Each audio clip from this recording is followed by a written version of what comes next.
আপনি জানেন কি বাংলাদেশের বাজেটের ইতিহাস শুরু হয় মহান মুক্তিযুদ্ধের মধ্য দিয়ে। ১৯৭১ সালের ১৯ জুলাই মুজিবনগর সরকার দেশের প্রথম বাজেট উপস্থাপন করে।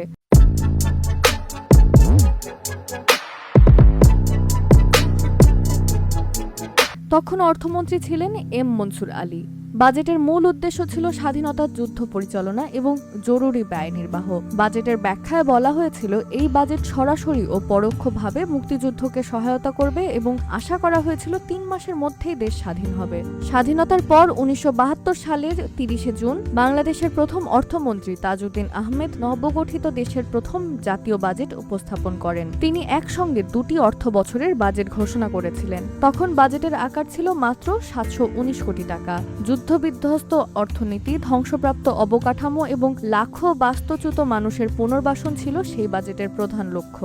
বাজেট বক্তৃতার শুরুতেই তাজউদ্দিন আহমেদ বলেছিলেন, নির্বাচিত প্রতিনিধিদের সামনে নয়, রেডিও টেলিভিশনের মাধ্যমে বাজেট উপস্থাপন করতে হচ্ছে। তবে আশা করি ভবিষ্যতে আর কখনো এভাবে বাজেট উপস্থাপন করতে হবে না। তার বাজেটে পুনর্গঠন, পুনর্বাসন এবং আত্মনির্ভর অর্থনীতি গড়ার রূপরেখা তুলে ধরা হয়। তাজউদ্দিন আহমেদের পর A R Malik, Ziaur Rahman, Mirza Nurul Huda, M Saifur Rahman, Abdul Muhit, Shah M S Kibria, H M Mustafa Kamal সহ মোট ১৩ জন অর্থমন্ত্রী বা অর্থ মন্ত্রণালয়ের দায়িত্বপ্রাপ্ত ব্যক্তি বাজেট উপস্থাপন করেছেন। গত ৫৪ বছরে বাংলাদেশের অর্থনীতি যেমন বদলেছে, তেমনি বদলেছে বাজেটের আকার ও অগ্রাধিকার।